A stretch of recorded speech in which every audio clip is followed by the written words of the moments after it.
All right, welcome to the deep dive. We are jumping straight into a world where the lines between political strategy and just sheer magical warfare have basically vanished. Yeah, they're completely gone. The sources we've been looking at detail this incredibly accelerated plot, and it throws us right into the middle of dragon lore, military action, and a really desperate search for a cure. And our mission for this deep dive is pretty focused. We need to synthesize three key things that are all happening at once. Okay.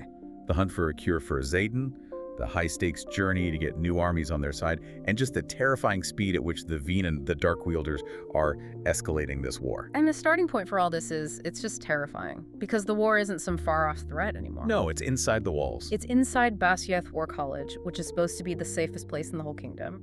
But it's been compromised. The Venan aren't just at the gates, they're on campus. It's an immediate, devastating blow. I mean, to morale, to security, to everything. Yeah. Sources describe total chaos in the infirmary. But the truly chilling part is when they realize the threat is internal, right? Exactly. A cadet stumbles in, and they're not just wounded, there's a gray handprint on their neck. Oh, wow. And this scream of terror just confirms it. The enemy is inside. They've been living among them, training with them. And the result is, what, 31 dead, just like that?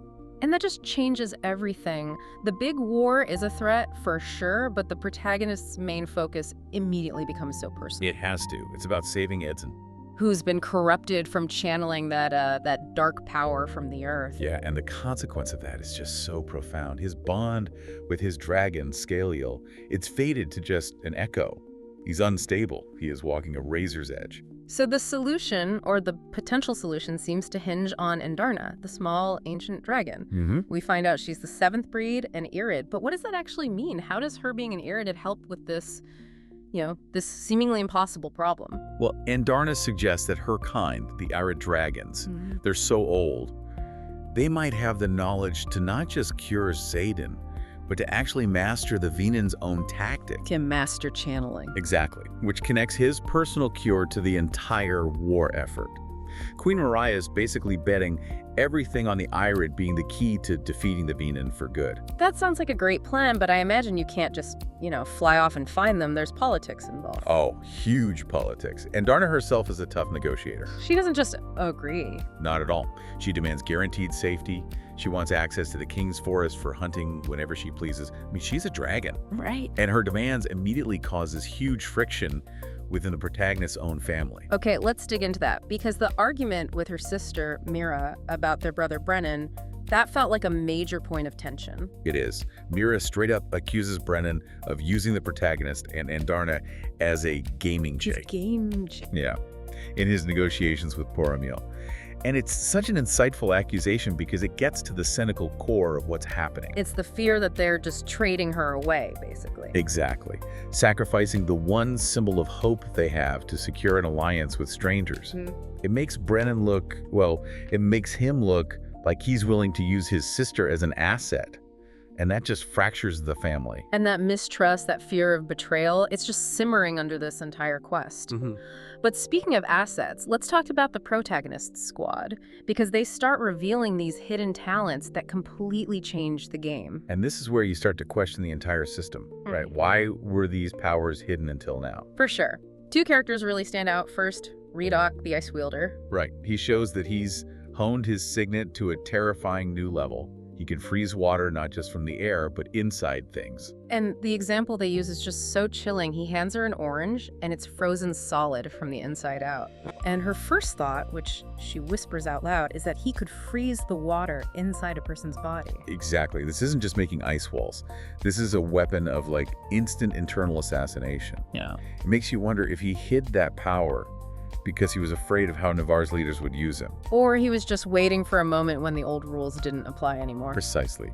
And the second hidden weapon is Garrick. Right. It's confirmed by both Xaden and, maybe more importantly, by an enemy Venan, Theophany.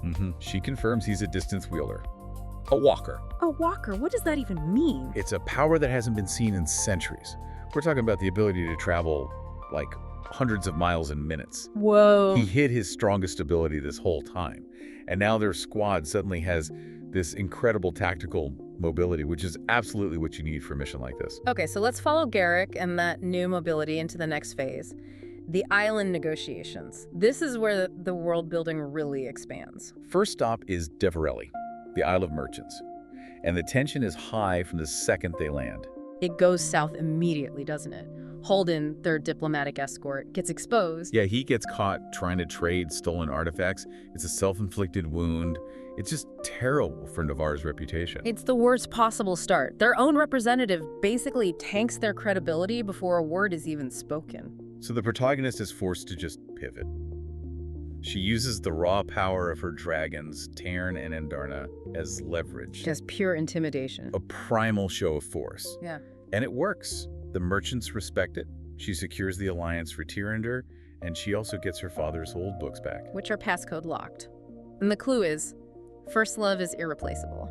A really great character moment. It shows that even in these huge strategic moments, it all comes down to these deep personal connections. And while all this is happening, there's this really odd detail. Andarna spits out a panther. Right, Shira, the panther. It's like this moment of bizarre dragon mischief in the middle of a global crisis. A bit of levity before they head to the next stop, which is much heavier. Much heavier. Unbridled, the Isle of Warriors. And they demand a steep price for their army. 40,000 soldiers, right. For what? In exchange for 12 dragon eggs, 2 of each of the 6 known breeds. That is a massive trade. 40,000 active soldiers for 12 potential dragons way down the line. It is. And they secure the army by winning this grueling 3-on-3 dagger duel. Oh.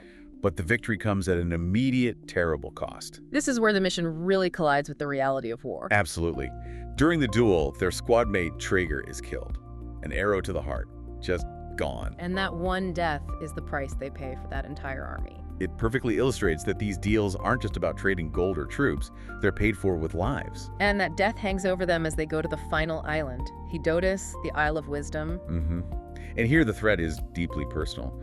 It's Xaden's mother, Talia. Who's married to one of the leaders there. And the confrontation is it's shockingly calculated. Yeah, she welcomes them in, but it's revealed she's been expecting them for weeks. And then during dinner, Garrick, their priceless walker, is poisoned. By chocolate cake. By chocolate cake, which Talia specifically says is Xaden's favorite. It was a trap meant for him. But why poison him? Why not just a direct fight? That's the question, isn't it? Was the goal to kill him or to test him? To push him so far he'd lose control of his dark power and expose himself. His own mother.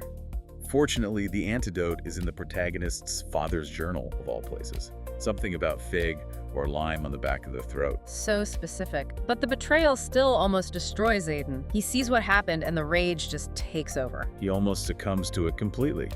The description is just pure, uncontrollable dark power. The protagonist has to physically get between him and his target. And she commands him, doesn't she? Yeah, a moment of real authority. She tells him to get off the ice and come back to me. Which just confirms it. She's not just his partner, she is his anchor. The only thing keeping him from going full van. Exactly. And all of this personal drama is happening while the war back home is getting so much worse. Because of Theophany. The Maven, the storm wielder. Yeah. Her coordination is on another level. She leads 12 Venom and 12 Wyvern in an attack on Sumiva. And they just wipe out 25,000 people. It confirms the enemy has sophisticated leadership. They're using storms for cover, flying inside the clouds.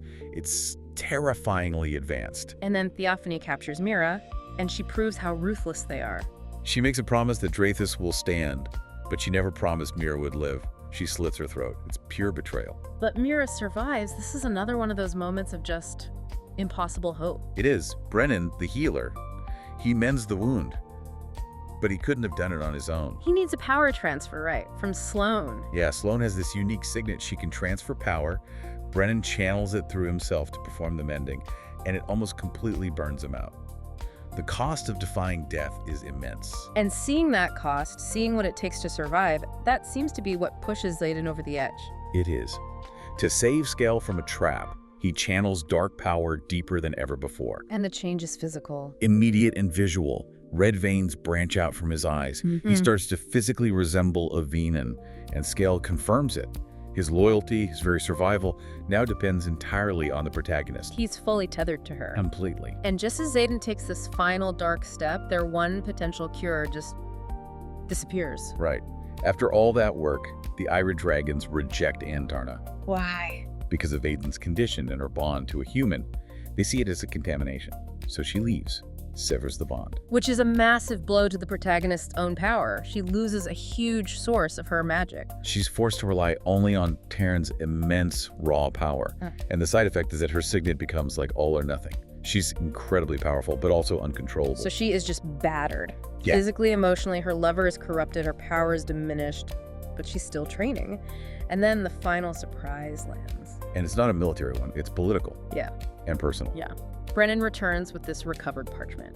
And this parchment confirms that the head priestess of a temple has officiated a marriage. A legal binding marriage. Between the protagonist and Xaden. And they didn't know about it. They had no idea. They are legally husband and wife, and it was done completely without their consent or knowledge. That is not a romance. That is a cynical political power play. The Duke of Tyrrendor is now legally bound to the daughter of Navarre's command. It changes everything. So if you put it all together, the mission was, on one hand, a success. They got the 40,000 soldiers from Zahilna. Right. But the strategic map looks so much worse.